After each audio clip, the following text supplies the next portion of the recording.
एक बार फिर से आपका स्वागत है साथियों इस चैनल में।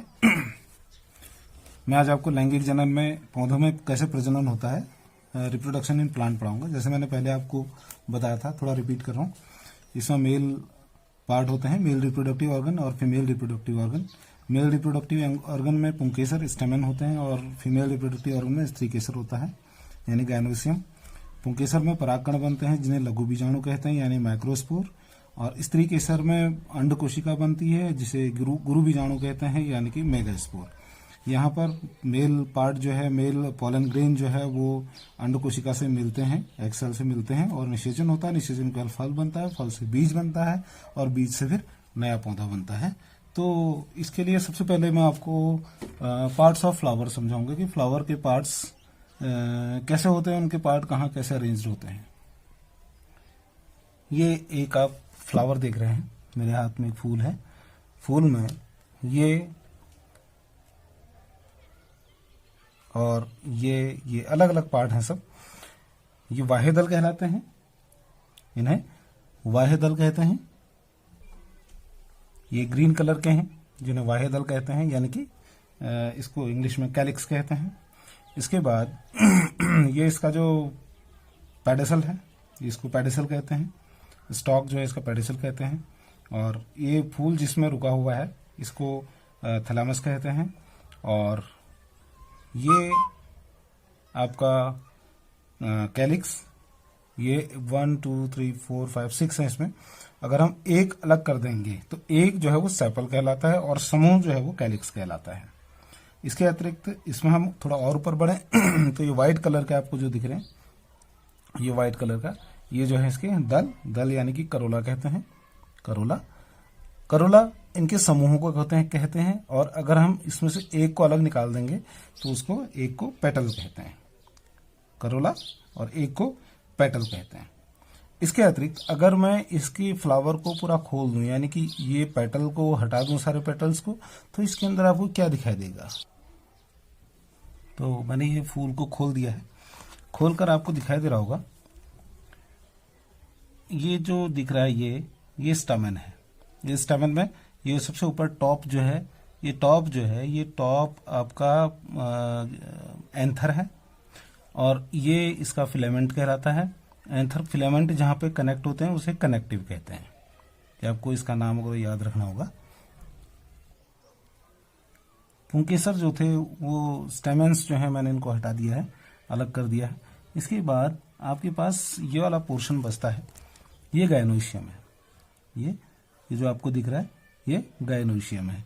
गायनोसियम में ये ऊपर का हिस्सा जो है इसको आप गौर से देखिएगा। ये हिस्सा जो है ये स्टिग्मा है, ये स्टाइल है, स्टिग्मा स्टाइल। और लास्ट में अंदर जो है इसका छोटा सा गांठ जैसी संरचना होती है जिसे हम कहते हैं ओवरी, जहां पर ये नीचे जुड़ा हुआ था, मैंने इसको हटा दिया है। इसमें नीचे लास्ट वाले पोर्शन में यहाँ पे ओवरी होती है। तो ये पोर्शन जो है ये ओवरी है। इसी ओवरी में अंदर एग सेल्स यानी कि अंड कोशिकाएं तैयार होती हैं। इसका डिटेल अभी मैं आपको चित्र में समझाऊंगा। तो गायनोसियम की जो आंतरिक संरचना है वो मैं आपको समझाने जा रहा हूं।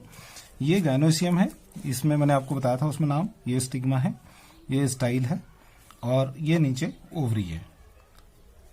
ओवरी में अंदर ओव्यूल पाया जाता है। ये अंदर का हिस्सा ओव्यूल है, ये ओव्यूल है। ओव्यूल जो है किस तरीके का होता है, ये एक अलग ओव्यूल ये है, यहाँ पे अलग ओव्यूल आपको दिखा रखे हैं, अलग अलग प्रकार के हैं, 6 प्रकार के होते हैं। तो ये ओव्यूल जो होता है, ओव्यूल की अंदर की संरचना कुछ अलग होती है। इसमें अलग संरचना क्या होती है, यहां से आपको समझाऊं। ये जो अंगुली नुमा संरचनाएं दिख रही है, ये अंदर की तरफ है, ये बाहर की तरफ। ये दोनों इंटेग्यूमेंट हैं, ये आउटर इंटेग्यूमेंट कहलाता है और अंदर वाला इनर इंटेग्यूमेंट कहलाता है। ये जो बीच में छिद्र दिख रहा है, पोर, इसे माइक्रोपाइल कहते हैं। ये जो आपका है ये एम्ब्रियोसैक है, एम्ब्रियोसैक। और इसके अतिरिक्त ये जो दिख रहा है आपको न्यूसिलस है। ये वाला पोर्शन इसको कैलाजा कहते हैं। और यहाँ नीचे इसके फ्यूनिकल होता है। फ्यूनिकल इसमें आपको दिख रहा है नीचे से, ये इसको खड़ा रखने में सहायक होता है, इसे फ्यूनिकल कहते हैं। तो ये संरचना है, ये इसमें वही है, आउटर इंटेग्यूमेंट, इनर इंटेग्यूमेंट। और ये न्यूक्लियस, और ये जो है एंडोस्पर्म इसका यानी कि एम्ब्रियो सैक। और एम्ब्रियो सैक के अंदर बहुत इंपॉर्टेंट चीज होती है, एम्ब्रियो सैक में ही अंदर 1 2 3 ऊपर की तरफ 3 दिख रहे हैं, ये एग सेल्स हैं, एग एपरेटस। जब निषेचन होता है, फर्टिलाइजेशन होता है, तो इन्हीं के साथ निषेचन होता है। दूसरा, ये बीच में गोल दिख रही है आपको संरचना, सेकेंडरी न्यूक्लियस है। इसके बाद यहाँ पर तीसरा जो नीचे 3 दिख रहे हैं आपको संरचना, ये एंटीपोडल है। इसी का बहुत बड़ा रोल होता है फर्टिलाइजेशन में, निषेचन में। ये ऊपर 3 एग सेल हैं, बीच में सेकेंडरी न्यूक्लियस, और तीसरा नीचे जो है वो एंटीपोडल कहलाते हैं। ये है आपका ओव्यूल की संरचना। अब मैं आपको समझाना चाहूंगा स्टैमेन। स्टैमेन यानी पुंकेसर यानी पुमंग कहते हैं, ये स्टैमेन है। स्टैमेन में ये एंथर, ये कनेक्टिव, जहां पर ये फिलामेंट है, फिलामेंट और एंथर जहां जुड़ते हैं उसे कनेक्टिव कहते हैं। इसके बाद यहां पर अगर हम इसका टीएस काट दें, ये एंथर के अंदर ही पोलन ग्रेन यानी कि पराग कण बनते हैं, और पराग कण में ही मेल गैमेट पाए जाते हैं। तो ये पराग कण जो है ये एंथर के अंदर पाए जाते हैं। अगर हम इसका टीएस काट दें, ऐसे टीएस कट करेंगे, तो अब हमें अंदर क्या दिखाई देगा। इसके अंदर कुछ इस तरीके की संरचना होती है, ये आपको दिखाई दे रहा होगा, इसके अंदर की संरचना है। यह बहुत एक सामान्य संरचना है, दिखने में थोड़ा कॉम्प्लिकेटेड लग रहा है लेकिन बहुत सामान्य है। इसमें 4 प्रकार की तो परतें पाई जाती हैं चारों तरफ से। सबसे पहले एपिडर्मिस है, दूसरा है एंडोथीसियम, तीसरा होता है मिडिल लेयर, और चौथा होता है टेपेटम। सबसे अंदर की परत जो है ये अंदर, ये टेपेटम है। इससे बाहर की तरफ जो है वो मिडिल लेयर है। इससे बाहर की परत जो है वो एंडोथीसियम है। एंडोथीसियम से बाहर की परत जो है वो epidermis. AP means outside, AP मतलब बाहर, तो एपिडर्मिस सबसे बाहर की परत, और सबसे अंदर की परत टेपेटम। और आपको ये याद रखना चाहिए कि टेपेटम जो है वो बहुत इंपॉर्टेंट है। अक्सर एग्जाम में ये पूछा जाता है कि टेपेटम क्या है और इसका मुख्य कार्य क्या है। तो टेपेटम क्या है? टेपेटम पराग कोश के सबसे भीतरी परत का नाम टेपेटम है, और इसका मुख्य कार्य जो होता है वो होता है पराग कणों को पोषण प्रदान करना। क्योंकि इसमें 4 सैक पाए जाते हैं, पोलन सैक कहते हैं, 1 2 3 4 पोलन सैक हैं। इन चारों पोलन सैक में पोलन ग्रेन्स यानी आपके पराग कण तैयार होते हैं। तो ये कोशिका विभाजन होता है, इसके द्वारा यहाँ पराग कण तैयार होते हैं, इन्हें पोलन सैक कहते हैं।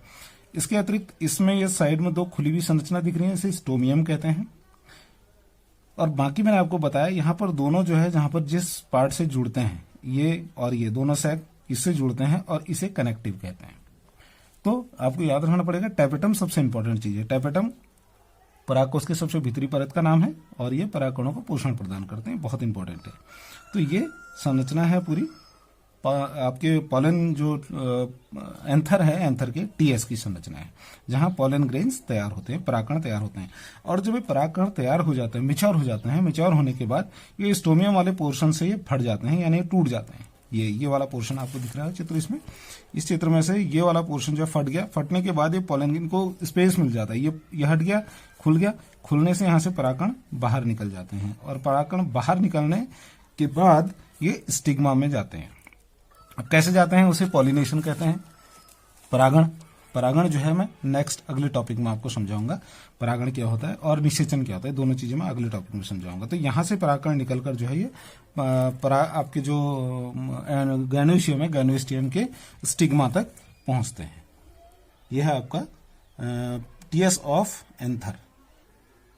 ओव्यूल मैंने आपको पहले ही समझा दिया है, ये तो सीधा खड़ा आपको दिखाई दे रहा है। ये खड़ा जो है ये ओव्यूल जो होते हैं ये 6 प्रकार के होते हैं, ये आपको दिख रहे होंगे अलग अलग, ये 1 2 3 4 5 6 प्रकार के दिख रहे हैं। ये पहला वाला जो है जिसमें सीधा ऊपर की ओर खड़ा रहता है, इसे ऑर्थोट्रोपस कहते हैं। ये जो बिल्कुल अपोजिट नीचे की ओर झुका हुआ है, इसे एनाट्रोपस कहते हैं। और इसके बाद ये जो लेफ्ट हैंड साइड को झुका हुआ है, लेफ्ट हैंड साइड को है, इसे हेमी एनाट्रोपस कहते हैं। इसके बाद ये डी है, ये है आपका जो बिल्कुल साइड से थोड़ा नीचे झुका हुआ, इसे हम कहते हैं आपका कंपाइलोट्रोपस। इसके बाद इसमें और इसमें थोड़ा अंतर है, लेकिन इसका साइड एक जैसा ही है, लेकिन ये थोड़ा चपटा होता है, ये थोड़ा गोलाई की संरचना होती है, इसे एम्फीट्रोपस कहते हैं। और ये जो है सर्सिनोट्रोपस है। सर्सिनोट्रोपस जो है यहाँ से घूम कर वापस ऊपर की ओर खड़ा है, जैसे खड़ा ये है, लेकिन अंतर यह है कि इसमें जो इसका फ्यूनिकल वाला पोर्शन है ये पूरा घूम जाता है, तो ये सर्सिनोट्रोपस कहते हैं। तो ओव्यूल जो होते हैं 6 प्रकार के होते हैं। अब मैं आपको समझाऊंगा निषेचन कैसे होता है। देखिए, परागकण, यानी कि एंथर जब फटता है मेच्योर होने के बाद परागकण वहां से निकलकर ये जो है आपके गायनोसियम के स्टिग्मा तक पहुंच जाते हैं। ये स्टिग्मा में इसको आप पोलन ग्रेन समझिए। यहां से पोलन ट्यूब बनती है, यानी एक छेद होता है, छेद से यहां से मेल गैमेट जो है वो अंदर जाते हैं और अंदर जाके कहां पहुंच जाते हैं, इसमें पहुंच जाते हैं, यहां पहुंचते हैं। और यहां आपको मैंने पहले ही बताया, इसमें जब पोलन ग्रेन आता है तो इसमें दो मेल गैमेट आते हैं, दो मेल गैमेट, दोनों मेल गैमेट यहां आते हैं। इनमें से एक मेल गैमेट जो है वो एग एपरेटस यानी एग सेल को फर्टिलाइज करते हैं और दूसरा जो है वो सेकेंडरी न्यूक्लियस को फर्टिलाइज करता है।